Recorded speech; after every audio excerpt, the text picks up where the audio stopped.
जय जोहार, नमस्कार, हेलो दोस्तों। देखिए आज है आपका 17 जुलाई 2022 और हम लोग पिछले 2 दिनों का करंट अफेयर को देखेंगे। वीडियो को आप कंप्लीट देखिएगा, बहुत ही इंपॉर्टेंट वीडियो है दोस्तों, खासकर सीजीपीएससी प्री व्यापम आने वाले समय में जितने भी एग्जाम होगा सभी के लिए इम्पोर्टेंट है। पहला प्रश्न देखिएगा। देखिए, गरियाबंद जिले का चित्रकूट निम्नलिखित में से किस जलप्रपात को कहते हैं? ऑप्शन को देखिएगा, ए बी सी या डी। ऑप्शन नंबर आपका डी सही आंसर है, कुलाब जलप्रपात को। देखिए कुलाब जलप्रपात गरियाबंद जिले में स्थित है और यह जलप्रपात बरसाती है जिसकी धारा ओड पहाड़ से गिरती है। याद रखना है, लगभग 100 फीट की ऊंचाई से पानी गिरने के कारण इसका करलव जो है 5 किलोमीटर दूर से ही सुनाई देता है। इस जलप्रपात को गरियाबंद के चित्रकूट के नाम से भी जाना जाता है। गरियाबंद जिले में और भी जलप्रपात है दोस्तों, याद रखना है। देखिएगा, जतमई घटारानी जलप्रपात, देवदहरा जलप्रपात और बोतलधारा जलप्रपात, गोदना जलप्रपात ये उदयंती नदी पर है। याद रखना है, ठीक है। अगला प्रश्न देखिएगा, ये है। देखिए, नगरीय क्षेत्रों में वृक्षारोपण के लिए कृष्ण कुंज की शुरुआत की जाएगी। इस कार्य के लिए किस मद से व्यय होगा? ऑप्शन को देखिएगा, ए बी सी या डी। ऑप्शन नंबर आपका डी सही आंसर है दोस्तों, उपरोक्त सभी। देखिए नगरीय क्षेत्रों में वृक्षारोपण के लिए दोस्तों कृष्ण कुंज की तैयारी तेज हो गई है। नगरीय प्रशासन, जिला प्रशासन और वन विभाग की जो टीम है ये मिलकर दोस्तों कृष्ण कुंज बनाएंगे। और देखिए कि इस कार्य के लिए डीएमएफ, मनरेगा, सीएसआर व सिविल डिपॉजिट मद से खर्च होगा।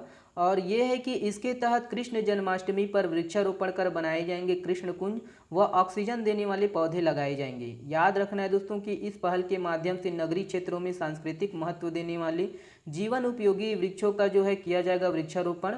और नगरीय क्षेत्रों में दोस्तों वृक्षारोपण के लिए वन विभाग न्यूनतम 1 एकड़ भूमि जो है आवंटन करेगा।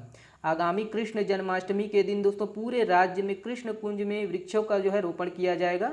याद रखना है। अगला प्रश्न देखिएगा। देखिए ये वाला प्रश्न काफ़ी इंपॉर्टेंट है दोस्तों, कुछ इसी प्रकार के प्रश्न पूछे जाएंगे। देखिएगा, हाल ही में छत्तीसगढ़ में नई मछली पालन नीति को कैबिनेट ने मंजूरी दी है। इसके संबंध में कौन सा जो है कथन सत्य है? कूट के माध्यम से आपको उत्तर देना है।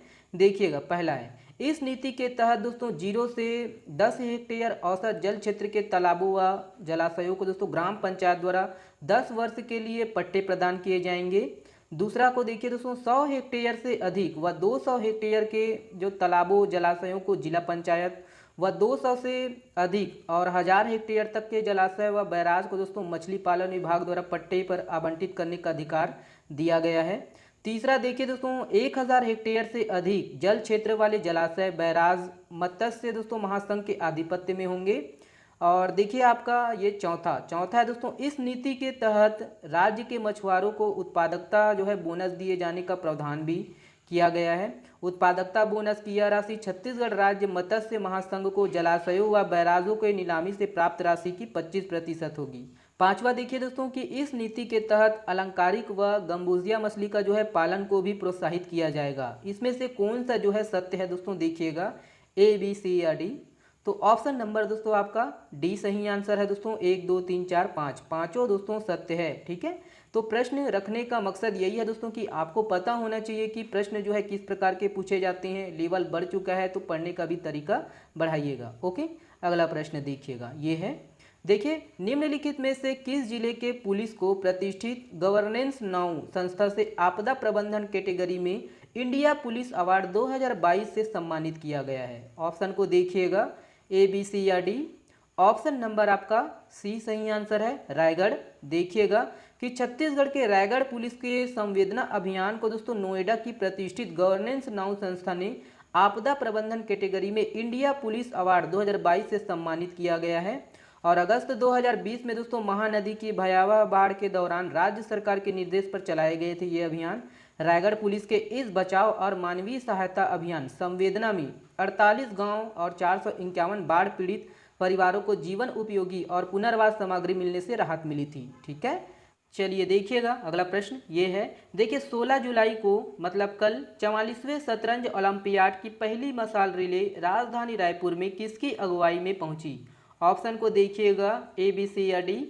ऑप्शन नंबर आपका बी सही आंसर है, प्रवीण थिप से। देखिएगा इसके संबंध में आप विशेष देखिए, 16 जुलाई को 44वें शतरंज ओलंपियाड की पहली मशाल रिले राजधानी रायपुर में अर्जुन पुरस्कार प्राप्त करता ग्रैंड मास्टर प्रवीण थिपसे की अगुवाई में पहुंची है। और उन्होंने यह मशाल मुख्यमंत्री भूपेश बघेल को पंडित दीनदयाल उपाध्याय ऑडिटोरियम में सौंपी। मुख्यमंत्री भूपेश बघेल ने मशाल महिला फीडे मास्टर किरण अग्रवाल को दी। और याद रखना है दोस्तों कि ये जो 44वें शतरंज ओलंपियाड है वो तमिलनाडु के महाबलीपुरम में 28 जुलाई से 10 अगस्त तक किया जाएगा। ओके, चलिए अगला प्रश्न देखिएगा, ये है, देखिए, निम्नलिखित में से किस जिले में पंचायती राज मंत्री गिरिराज सिंह ने राष्ट्रीय वाटरशेड सम्मेलन का शुभारंभ किया। ऑप्शन को देखिएगा, ए बी सी या डी। ऑप्शन नंबर आपका बी सही आंसर है, कोरबा। देखिएगा कि हाल ही में ग्रामीण विकास एवं पंचायती राज मंत्री गिरिराज सिंह ने कोरबा के कलेक्टर कार्यालय के एनआईसी कक्ष में राष्ट्रीय वाटरशेड सम्मेलन का शुभारंभ किया है। मुख्य कार्यक्रम संसाधन विभाग भारत सरकार द्वारा प्लेनरी हॉल विज्ञान भवन नई दिल्ली में आयोजित किया जा रहा है। अगला प्रश्न देखिएगा, देखिए, national institutional ranking framework NIRF 2022 की ओवरऑल कैटेगरी में कौन से शिक्षण संस्थान पहले स्थान पर है। ऑप्शन को देखिएगा, ए बी सी या डी। ऑप्शन नंबर आपका ए सही आंसर है, IIT मद्रास। देखिएगा कि हाल ही में आई नेशनल इंस्टीट्यूशनल रैंकिंग फ्रेमवर्क की ओवरऑल कैटेगरी में IIT मद्रास लगातार चौथे वर्ष पहले स्थान पर है और वहीं IIMC बेंगलुरु दूसरे और IIT बॉम्बे तीसरे स्थान पर है। पहले 10 संस्थानों में 7 IIT है, याद रखना है। देखिए, मैनेजमेंट कैटेगरी में IIM अहमदाबाद और लॉ में दोस्तों NLU बेंगलुरु टॉप पर है। मेडिकल में एम्स दिल्ली, रिसर्च और यूनिवर्सिटीज़ कैटेगरी में IIMC बेंगलुरु टॉप पर रहा है। ओके, अगला प्रश्न देखिएगा, ये है, देखिए, हाल ही में ये वाला प्रश्न आप लोगों के लिए दोस्तों, इस प्रश्न का जवाब आप लोग को देना है। देखिए, हाल ही में रेल मंत्री अश्वनी वैष्णव ने छत्तीसगढ़ के किस रेलवे स्टेशन से दिल्ली के लिए साप्ताहिक ट्रेन की शुरुआत की है। ऑप्शन को पढ़कर कमेंट्स में जवाब दीजिएगा और कल से दोस्तों एडीओ के लिए 3 प्रश्न भी शामिल किए जाएंगे, तो ध्यान रखिएगा दोस्तों, चैनल के साथ बने रहिएगा और अधिक से अधिक शेयर करिएगा। चलिए, बहुत बहुत धन्यवाद।